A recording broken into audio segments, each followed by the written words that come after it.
parents, thank you so much for attending the valedictory function and the blessing ceremony of 10th grade students and the 9th grade children. Really, they have toiled a lot and they have contributed and organized amazingly such wonderful children. మరి 10th class students your classes మరి రెగ్యులర్గా జరుగుతాయి. మరి Sunday class కూడా ఉంటుంది.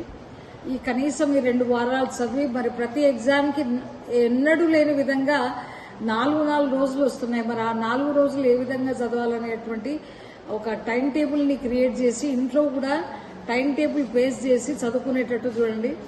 వాళ్ళకు ఉండాలి బుద్ధి, ఎందుకంటే వాళ్ళు రాస్తున్నారు. 10th క్లాస్ కదా, నర్సరీ స్టూడెంట్ అంటే మనమే ఎక్స్ప్లెయిన్ చేస్తాం. మరి పేరెంట్స్గా ఏమాత్రం పిల్లలకి అంత లిబర్టీ వద్దు. కూతురు చెడుగైనా తల్లి తప్పు అని అంటాం. మరి విద్యార్థి ఆ రకంగా బిహేవ్ చేస్తే మరి మీరు సైలెంట్గా ఉండడానికి వీల్లేదు.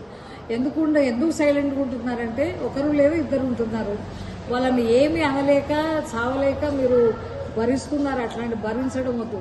ఇప్పుడు పిల్లలు కరెక్ట్గా అంటే పుట్టలేని వాడు గిట్టలేని అని అంటారు కదా. అంటే మంచి బిడ్డ మనకి సక్రమంగా విరగకుంటే అసలు తన్ని చదివించాలి లేదా డిసిప్లిన్ ఉంచాలి.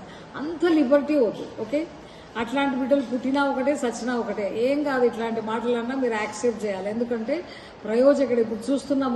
మనం వాట్ ఈస్ మన స్టూడెంట్ MBA చదువుతూ ICICలో బ్యాంకులో పనిచేస్తూ లెర్నింగ్ అండ్ అర్నింగ్ అనేటువంటి బిడ్డలు కూడా ఉన్నారు. మనము చూసాం. అట్లాంటి ఎంతో మంది పిల్లలు ఉన్నారు. మరి సుమలత తన కూతురు గురించి ఎంత అద్భుతమైన బిడ్డలు ఉన్నారు. 90 to 92%. ఇక 8-10% ఇక లంగలు లుచ్చలు కూడా ఉంటారు. అది కామన్ అనుకోండి. అందులో మన పిల్లలు ఉండకుండా చూసుకోండి. ఆ 10% ఎవరైతే దౌర్భాగ్య స్థితిలో ఉన్నారో అట్లాంటి ఆ పర్సంటేజ్లో మన పిల్లలు ఉండకుండా చూసుకోండి. చాలా స్ట్రిక్ట్గా ఉండండి. వాళ్ళకు మొబైల్ అవాయిడ్ చేయండి.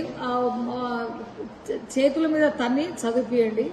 ఇది ఉండాలి కొంచెం, ఎందుకంటే సత్యాలు కొంచెం కఠినంగా ఉంటాయి కాబట్టి అది భరించి మీరు తప్పకుండా వాళ్ళు చదివేట్టు ఒక టైం టేబుల్ ఏర్పాటు చేసుకునేట్టు చూడండి. ఓకే, కొంతమంది అమ్మాయిలు చాలా బరి తెగించడం అంటే అన్రెస్ట్రిక్టెడ్ లిబర్టీ అని అంటారు. అన్రెస్ట్రిక్టెడ్ లిబర్టీ అంటే బరి తెగింపులాగా ఉంటుంది అనమాట. అది లేకుండా కొంచెం పేరెంట్స్గా స్ట్రిక్ట్గా ఉండాలి.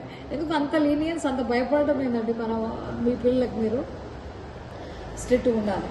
ఉంటేనే కదా మనం ఒక మంచి సమాజాన్ని క్రియేట్ చేయగలం. లేకుంటే మరి మీరు ప్రాబ్లంలో పడతారు. లేనిపోనివన్నీ వస్తాయి కదా. మీరు కొన్ని చూసి చూడనట్టుగా ఉంటే ఇట్లా అంత లీనియన్స్ ఏంటమ్మా. చదివేటట్టు చూడండి. తన్ని చదివిపోయండి లేదా ఒప్పించి చదివిపోయండి. మినిమం 10th క్లాస్ 13 ఏళ్ళ సంవత్సరంలో చదివినటువంటిది ఆ 10th సర్టిఫికేట్ కాబట్టి అది చాలా ఇంపార్టెంట్. చదివించండి. ఓకే, అద్భుతమైన పేరెంట్స్ ఉన్నారు. Thank you. మరి అందరు పేరెంట్స్ వచ్చినారు. Thank you. ఇక కొంతమంది VIPలు మరి కొన్ని కోట్లు సంపాదిస్తున్నారో ఏమో వాళ్ళు మిస్ అయినారు. ఒక బ్లెస్సింగ్ సెరమనీ అంటే మనకు కామన్ సెన్స్ ఉండాలి కదా, రావాలి. కనీసం తల్లిదండ్రుల బ్లెస్సింగ్ వల్ల పిల్లలకి అద్భుతమైనటువంటి విజయాలు వస్తాయి. గురువులు తల్లిదండ్రులు అందరూ బ్లెస్ చేస్తే వాళ్ళ టర్నింగ్ పాయింట్ చేంజ్ అవుతుంది. వాళ్ళ లైఫ్ ట్రాన్స్ఫార్మ్ అవుతుంది.